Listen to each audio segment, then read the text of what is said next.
Gulf രാജ്യങ്ങളിൽ ആക്രമണം തുടർന്ന് ഇറാൻ. കുവൈത്ത് വിമാനത്താവളത്തിന് നേരെ ഇറാന്റെ ഡ്രോൺ ആക്രമണം. വിമാനത്താവളത്തിലെ ഇന്ധന ടാങ്കിലാണ് ഡ്രോൺ പതിച്ചത്.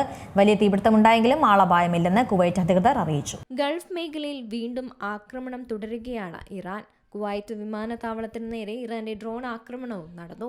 വിമാനത്താവളത്തിലെ ഇന്ധന ടാങ്കിലാണ് ഡ്രോൺ ചെന്ന് പതിച്ചത്. ഡ്രോൺ ആക്രമണത്തെ തുടർന്ന് വലിയ തീപിടുത്തമുണ്ടായെങ്കിലും ആളപായമൊന്നുമില്ല എന്നുള്ളതാണ് അധികൃതരും അറിയിച്ചത്.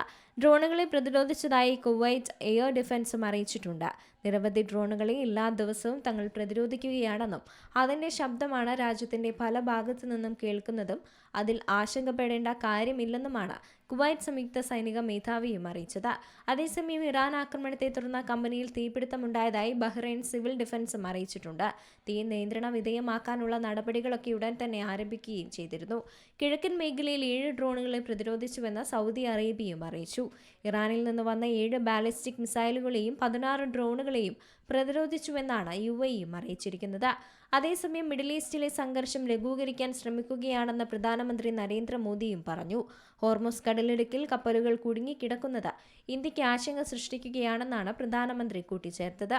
കുടുങ്ങിക്കിടക്കുന്ന കപ്പലുകളിൽ ഇന്ത്യക്കാരാണ് ജീവനക്കാരായി ഉള്ളത്. ഇതാണ് നമ്മുടെ ആശങ്കയ്ക്ക് കാരണം. യുദ്ധം തുടങ്ങിയതിനു ശേഷം ഗൾഫ് രാജ്യങ്ങളുടെ തലവന്മാരുമായി 2 തവണ ഫോണിൽ സംസാരിച്ചു. US, ഇറാൻ, ഇസ്രയേൽ തുടങ്ങിയ രാജ്യങ്ങളുമായും ചർച്ച നടത്തിയെന്നും മോദി കൂട്ടിച്ചേർത്തു. International desk, Zee Malayalam news.